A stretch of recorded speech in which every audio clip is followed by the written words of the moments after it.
This is a build-up for the side of a dormer window to explain how to get air ventilation up the side of the window and across the roof out to the other side unobstructed. So we'll start off. This is your structural stud. This is your rafter. This is generally done in 6x2. Your slater's batten and your felt or breathable membrane. Okay, I suggest you use a really good quality breathable membrane for this. So this here is your header plate, sometimes doubled up. Your ceiling joist slab gets fixed to this side. This is your fall piece. Generally 20 mil to the meter is good, but if you can get more, put more in. The faster the water falls off flat roofs, the better the flat roof. Your 2x2 counter batten, and then you have your breathable membrane underneath that.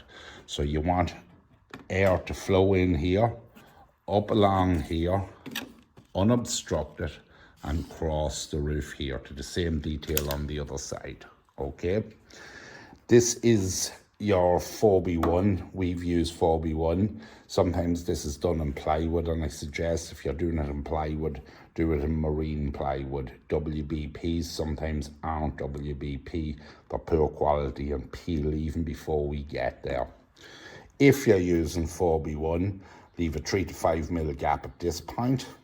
That lets air circulate to the back of the panel. Now, if you're using 4B1 and you can't get untreated 4B1, this is untreated. Some builders providers don't stock untreated.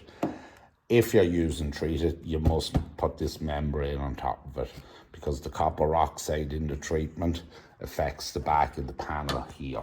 So it does.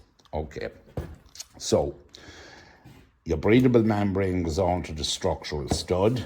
Your 2x2 batten goes onto that then, okay? So before you put your 2x2 batten on, you must fix your flashing. Your soakers, this is sometimes done in lead. It's mostly done in lead. I done this one in metal, and this would be a typical tile flashing. So you put a bridging in along here to fix your flashing at the highest point here. Okay, you can fix it onto the upright studs as well, but we like to put the bridging in there. It lets us fix it anywhere we want. Okay, so it's fixed there, travels at the back of the 2x2 batten out and gets clipped on there. And in the case of slates, this is done with lead soakers. So that's that. Okay, when you're fixing your 2x2s, you keep it 60 mil, like I'm showing there, up off the flashing or off the top of the slater's lat. That allows us, when we put on this drip trim, this trim comes down, comes 20 mil below your aluminium fly mesh and returns back in 20 mil.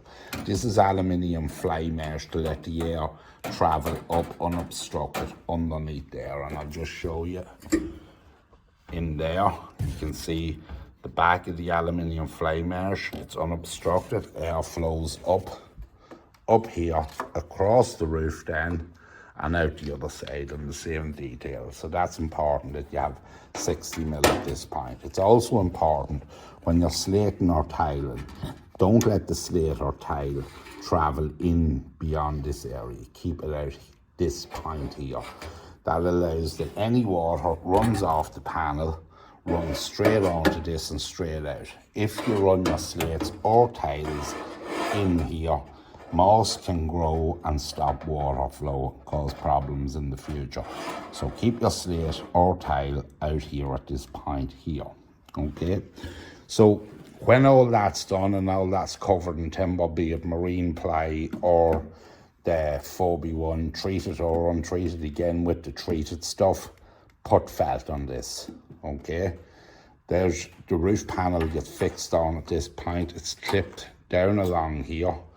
I'll show you a clip here at the bottom.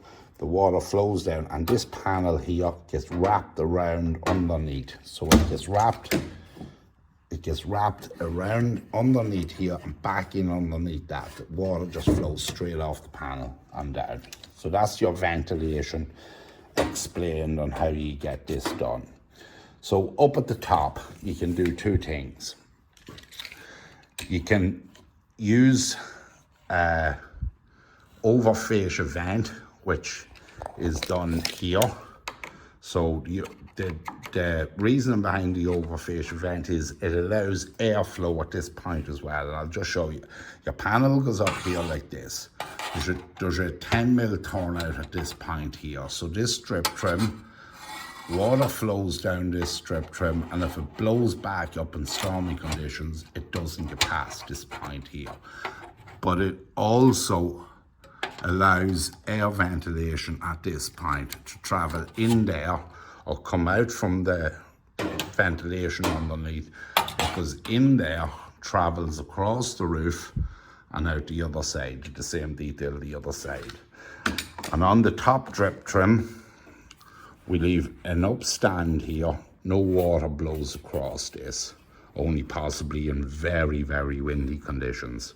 So that there is a Resitrix membrane, and this strip trim here gets fixed all along here every 200mm with stainless steel nails. I have screws in this one, but stainless steel nails all along the edge, and this membrane gets welded along here in 50mm, so that keeps everything safe, and the water flows back to the back of the roof and out two sides.